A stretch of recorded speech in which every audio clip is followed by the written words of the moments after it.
Running is the most prevalent sport in the country. Born to Run comes along and introduces this concept that maybe we've been doing it wrong this whole time. Macdougal's book came out and everybody went crazy talking about barefoot running. A conversation has started which has not been in existence for the past 30 years.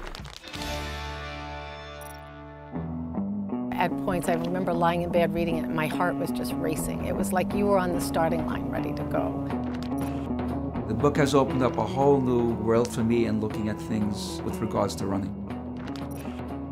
Born to Run complemented and reaffirmed taking this evolutionary approach to health.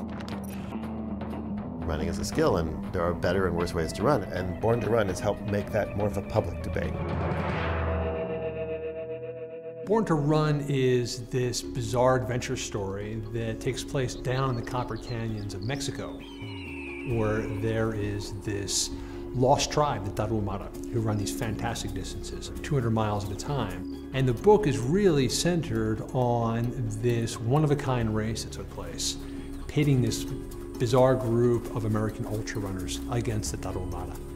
Chris McDougall. I don't think he's capable of writing even a boring email. One of the things that makes the book fun is that he makes everything exciting. To get this group of weirdos together, that's what made the race so exciting. Chris collects characters, particularly in ultra running. One of the great characters is Barefoot Ted. He is a pioneer. Everybody else is running in sneakers, and he is barefoot. They're not your average sort of Joe or Janes. It's just a bunch of lunatics who love running, going up against an indigenous tribe of people that are born to run. The taraumara have lived in seclusion since the 1600s. Before reading the book, most of us, runners included, never heard of them before. You hear these people who are removed from civilization, and there's like not a shop in thousands of miles, and they've got no money, and they run simply because they love to run. What's so enticing about the book is the idea that we can learn from evolution. Humans evolved to be long-distance runners because when we diverged from chimps, we became bipeds. And one of the big problems with becoming a biped is that you become slow, you can't gallop. And we know that at least by 2 million years ago, our ancestors were hunting. Except the first projectile weapons only appeared 200,000 years ago. So for 1,800,000 years, we're killing stuff with no weapons. So how are we doing? Persistence hunting. Most mammals can't cool down as well when running as humans. A group of runners will run down an animal. And the animal, of course, will run faster than the human can, but the humans will track it and then chase it again. And you keep doing that over and over again, its core body temperature is going to go up and up and up and up, and eventually it gets heat stroke and the animal dies. There is this sort of aha moment that humans are designed to run. For most of human existence, we got by just fine with almost nothing on our feet. But then we started to try to re-engineer the foot. We created running shoes, and cushioned, engineered, structured running shoes are the worst thing which has ever made contact with the human foot. Before, you couldn't run and land on your heel. It was just too painful. Now you're constantly banging down on that heel. One of the advantages of running barefoot is that it forces you to run a bit more as we were designed to run. The first thing you're going to do is get right up on your forefoot, and you're going to bend and flex your ankles and your knees, and you're naturally going to absorb the shock instead of having hit all those joints up your leg. I don't think everybody could do that. I myself have a flat foot. I know if I try to do that, I just rip my knee right out of its socket. You really have to have the right musculature, the right articulation of your bones to do this kind of thing. We're so used to the world today as it is. We think it's normal to wear shoes, and we think it's abnormal to go barefoot, which is really preposterous if you think about it.